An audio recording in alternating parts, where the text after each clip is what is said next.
చంద్రగ్రహణం. ఓం వసుదేవసుతం దేవం కంసచాణూరమర్దనం దేవగురుం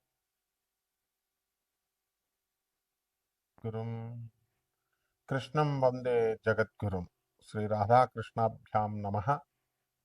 మనకి చంద్రగ్రహణం వస్తుంది 2025 సంవత్సరం సెప్టెంబర్ 7వ తేదీన.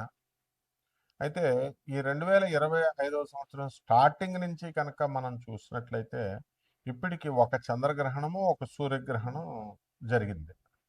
ఇప్పుడు ఈ సంవత్సరంలో వచ్చేటటువంటి రెండో గ్రహణము ఈ యొక్క చంద్రగ్రహణం అన్నమాట. అయితే ఇది ఇంతవరకు కూడా వచ్చినటువంటి చంద్రగ్రహణం కానీ సూర్యగ్రహణం కానీ ఈ రెండు కూడా భారతదేశంలో కనిపించలేదు. మరి ఇప్పుడు ఈ సంవత్సరంలో ఈ నెలలో సెప్టెంబర్ 7వ తేదీన వచ్చేటటువంటి చంద్రగ్రహణంలో మనకి ఇది భారతదేశంలో కనబడుతుంది. ఇది ఫస్ట్ పాయింట్.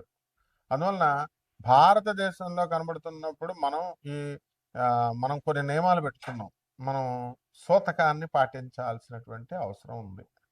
ఎప్పుడైనా సరే మనం చంద్రగ్రహణం వచ్చినప్పుడు దానికి 9 గంటల ముందు నుంచి కూడా సూతకము అనేటటువంటిది ప్రారంభం అవుతుంది.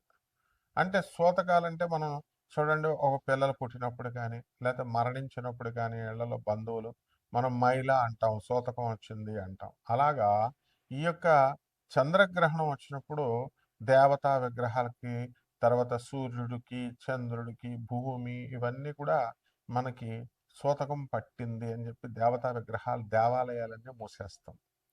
మూసేసి ఒక పాము వచ్చి చంద్రుని మింగింది, లేకపోతే ఒక పాము వచ్చి సూర్యుని మింగింది. ఇలాగా మనం గ్రహణాలంటే చెప్తూ ఉంటాం కదా. సూర్యగ్రహణం అయితే సూర్యుని మింగినట్టు, చంద్రగ్రహణం అయితే చంద్రుని మింగినట్టుగా చెప్పేవారు. అప్పుడు సూతకం, ఇది దోషం అనేవారు. మోడర్న్ సైన్స్ ప్రకారము మనము ఈ యొక్క సూర్యుడు, భూమి, చంద్రుడు మూడు కూడా ఒకే సరళ రేఖలో వచ్చినప్పుడు మనకి సూర్యుని యొక్క కిరణాలు చంద్రుడి మీద పడకుండా ఈ భూమి అడ్డుకుంటుంది అనమాట. దాన్ని చంద్రగ్రహణం అంటారు. అందుకనే సంపూర్ణంగా మనకి ఈ యొక్క చంద్రుడు కనబడదు. అయితే ఈ చంద్రగ్రహణంలో మనము ఎన్ని గంటలకు పడుతుందండి అంటే 7వ తేదీన రాత్రి 9:58 నుంచి స్టార్ట్ అవుతుంది. అయితే 11 గంటల 2 నిమిషాలకి కంప్లీట్గా మనకి చంద్రుడు కనబడ్డనమాట. మొత్తం అంతా చీకటిగా అయిపోతుంది. అలాగే 8వ తేదీన అంటే మర్నాడు 1:26 అంటే 8 తెల్లవారుజామున అనమాట. 1:26 ఈ యొక్క చంద్రగ్రహణ స్పర్శ పూర్తవుతుంది. మొత్తం కాల వ్యవధి ఎంతంటే 3:28 అనమాట. కాబట్టి ఈ విధంగా మనకి ఈ చంద్రగ్రహణము అనేటటువంటిది ఒక ఖగోళ శాస్త్రంలో ఏర్పడేటటువంటి ఒక అద్భుతమైనటువంటి వింతల్లో ఒక వింత. అయితే ఈ చంద్రగ్రహణంలో మనం ఏం చేయాలండి గ్రహణ సమయాలలో అంటే మనము మంత్రాలు జపించుకోవడము, తర్వాత మనం గురువుల దగ్గర మంత్రాలు తీసుకుంటాం. అలాగే ఇది పౌర్ణమి రోజున సంభవిస్తుంది కాబట్టి దాన్ని ఉపాసన బాగా చేసుకోవాలి. ఎవరైతే వశీకరణ మంత్రాలు, ఆ తర్వాత ఈ యొక్క షట్కర్మలు చేయడానికి, ఇప్పుడు అలాగే దశమహావిద్యల మంత్రాలు, ఎవరెవరు చండీ నవార్ణ మంత్రాలు, ఎవరెవరైతే గురు దీక్షలో తీసుకొని మంత్రదీక్ష తీసుకున్నటువంటి వాళ్ళంతా కూడా మనకి ఇవి రావి చెట్టు కింద కూర్చొని కానీ లేదా ఒక మనం మేడి చెట్టు కింద కూర్చొని కానీ జపించినట్లయితే వెంటనే ఫలితాలు, శీఘ్ర ఫలితాలు, అద్భుతమైనటువంటి ఫలితాలు రావడానికి అవకాశాలు ఉంటాయి. మిథున రాశి వాళ్ళకి అందరికీ కూడా ఈ చంద్రగ్రహణం తర్వాత చాలా బాగుంది. ఆదాయాలు బాగా పెరుగుతాయి, బాగుందంతా కూడా. అయితే ఈ యొక్క రాశి వాళ్ళందరికీ కూడా మనం ఏమంటే చంద్రగ్రహణం తర్వాత ఈ రాశి బాగుండదు, ఆ రాశి బాగుంటుంది, ఇవన్నీ అవసరం లేదన్నమాట. కృషితో ఉంటుంది. కృషితో నాస్తి దుర్భిక్షం. కాబట్టి కృషి చేస్తే మాకు వస్తుందండి, జాతకాలు నమ్మకూడదు అనేటటువంటి వాళ్ళు కూడా మనం చెప్పిన తర్వాత వచ్చేటటువంటి వాళ్ళు నేను 10 సంవత్సరాలను చూస్తున్నాను. అంతప్పటి నుంచి మేము మా గురువుల దగ్గర, మధుకృష్ణ శాస్త్రి గారు మా గురువుల దగ్గర చూసాం వచ్చే కస్టమర్ సైకాలజీ. సో మిథున రాశి వాళ్ళకి బాగుంది కష్టపడండిరా అంటే మీరు కష్టపడండి అంతే. అంతేగాని మాకు తెలుసండి కష్టపడాలండి జాతకాలన్నీ వేస్ట్ అండి ఇట్లాంటివన్నీ కూడా ఏ పంతులు గారికి పెట్టద్దు, శపిచ్చేస్తారు మిమ్మల్ని అందరూ కూడా. తర్వాత ఈ యొక్క రాశి వారికి అందరికీ కూడా మిథున రాశి వారికి ముఖ్యంగా మీ స్వయం కృతాపరాధాల వల్ల ఆప్తులు దూరం అవుతారు. మీ బంధువులు అవనియండి, మీ మిత్రులు అవనియండి, అలాంటి పరిస్థితి తెచ్చుకోకండి. మీకు అవసరం ఉన్నప్పుడు మాత్రమే ఫోన్లు చేసి వాళ్ళు బుర్రలు తినేసి మీ నెగిటివిటీ అంతా వాళ్ళల్లో తోసిపడేశారు.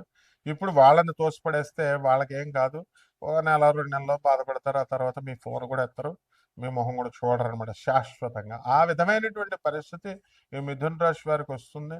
భార్యాభర్తల మధ్య మేము మా భార్యను ఇంప్రెస్ చేసేసామని భర్తలు, భర్తను ఇంప్రెస్ చేస్తామని భార్యలు ఫీల్ అయిపోవాల్సినటువంటి అవసరం లేదు. ఓ 10 రోజులు ఉంటారు, తర్వాత మళ్ళీ మామూలుగా కొట్టుకుంటారు. ఈ చంద్రగ్రహణ ప్రభావం వలన మనకి ఈ యొక్క స్పష్టంగా ఇవి కనబడుతున్నా ఇంకా గురుబలం మీకు ఇంకా పెరగలేదు. అదేవిధంగా పిల్లల పట్ల ఎంతో ఆసక్తితో ఎంతో ఇదిగా మీరు చూస్తూ వాళ్ళకి చేస్తున్నారు.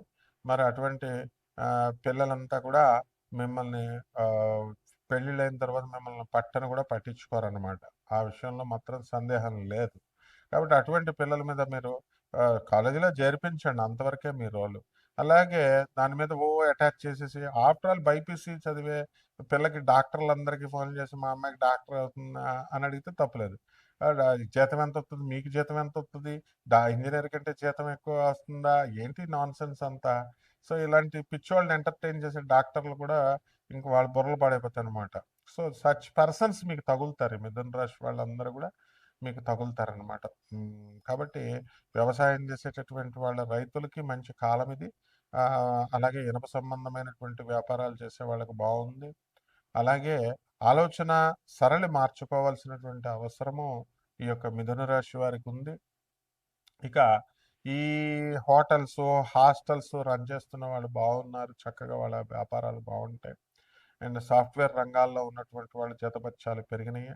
వాళ్ళకందరికీ కూడా కొంతమందికి ఉద్యోగాల నుంచి ఇబ్బంది వచ్చినప్పటికీ కూడా హార్డ్ వర్క్ చేయాల్సినటువంటి అవసరం ఉంది. మీరు ఎన్ని ఉద్యోగాలు చేసినా ఎంతెంత జీతాల్లో ఉన్నా పేదల పట్ల కానీ మీకు జాలి దయ లేకపోతే ఇమీడియట్ ఆ ఉద్యోగాలు పోవడానికి అవకాశాలు ఉన్నాయి. అంతేకాదు మీరు పెరాలసిస్ వచ్చినాయి అని చూస్తూ ఉంటారు చూడండి చాలామందికి. ఎందుకు వస్తాయండి వాళ్ళకి? కర్కోటనంగా వాళ్ళు జాబులు చేసినప్పుడు కఠినంగా ఉన్నారు కాబట్టి వచ్చేస్తాయి అన్నమాట. పేదల పట్ల దయ జాలి ఉండాలన్నమాట. కాబట్టి ఈ యొక్క రాశి వారందరికీ కూడా తమ వ్యక్తిగత జాతకాల కోసం మమ్మల్ని డైరెక్ట్గా మీరు సంప్రదించవచ్చు, నో ప్రాబ్లం ఆన్ ఫోన్. ఏమి అంతా కూడా నాన్ కమర్షియల్ కాబట్టి మనకి మా అసిస్టెంట్లు మా వాళ్ళంతా కూడా చూసుకుంటారు, మీకు ఫ్రీ సర్వీస్ చేస్తారు. దత్తు, చంద్రగుప్త మౌర్య, దీపు వీళ్ళంతా కూడా మీ సేవల్లో ఎప్పుడూ రెడీగా ఉంటారు. మరి మిథున రాశి వారు పరిహారాలు కూడా తెలుసుకోండి. కేవలం యూట్యూబ్లో చెప్పే పిచ్చి పరిహారాలు చెప్తున్నారు, అవి కాదు. వ్యక్తిగతంగా మీరు if you are discipline and if you are eagerly to know, మేము సర్టిఫై చేసి అప్పుడు చెప్తాం మేము ఏంటి అన్నది. ఇక్కడ డబ్బు కాదు ప్రధానం. ఎందుకంటే ఎంత అవుతుంది అసలు రూపాయి కూడా మేము ఎవ్వరి దగ్గర ఛార్జ్ చేయలేదు. ఎంతవరకు కూడా ప్రపంచవ్యాప్తంగా మాకు ఆ పేరుంది. సో దానికి ఆ విధంగా మీరు చేసుకోండి. ఏమున్నా సరే మీ సేవలో మేము ఉంటాం. శుభమస్తు. కాబట్టి గ్రహణ సమయాలలో మనం కొన్ని నియమాలు మనం పాటిస్తూ ఉంటాం. మనకు తెలిసిందే ఇది ఎప్పుడు కూడా ఈ గ్రహణం అప్పుడు కూడా చంద్రగ్రహణం అప్పుడు కూడా పౌర్ణమి రోజున వస్తుందన్నమాట. కాబట్టి ఇవి మనం చేయాల్సినటువంటి నియమాల్లో ముఖ్యంగా ఈ చంద్రగ్రహణం 9 గంటల ముందు నుంచి మనం సూతకం ప్రారంభమైంది కాబట్టి ఇప్పుడు ఎందుకు తినకూడదు? మనము చంద్రగ్రహణం ఉన్నప్పుడు ఇంట్లో శవాన్ని ఎవరైనా మన బంధువులు ఎవరైనా చనిపోయారనుకో ఇంట్లో శవాన్ని పెట్టుకున్న వీధి వాళ్ళే తినరు సూతకం. ఆ విధంగా మైలు పోవాలి, అందుకోసం తినం మనం. సైంటిఫిక్ రీజన్స్ చాలా ఉంటాయి, అదంతా అది వేరే విషయం. కాబట్టి ఈ చంద్రగ్రహణ సమయాలలో మనము ఈ గడ్డి, గరిక గడ్డి ఉంటుంది, దర్పగడ్డి, దర్పగడ్డిని మనం పవిత్రం అని అంటాం. అవి మనం తినేటటువంటి వస్తువుల్లో వేసుకోవడము, ఆ ముందు రోజు మిగిలినటువంటివి బియ్యము, బియ్యం డబ్బాలో వేసుకోవడము, అలాగా పప్పు సామాను ఇలాంటివన్నీ కూడా వేసుకోవడము, ఇవన్నీ కూడా జరుగుతాయి అన్నమాట. కాబట్టి వీటి విషయాలలో మనము అందువల్లనే కోడళ్ళు మనం కడుపుతో ఉన్నటువంటి వాళ్ళు పైకి లేవకూడదని, కూతుర్లు అయినా సరే ఎవరైనా సరే గోళ్ళు గిల్లుకోకూడదని, అన్నం తినకూడదని, ఏ వస్తువులు తినకూడదని, తాగకూడదు నీళ్లు అనేటటువంటి నియమాలు మనం పెట్టుకున్నాం. ఇవన్నీ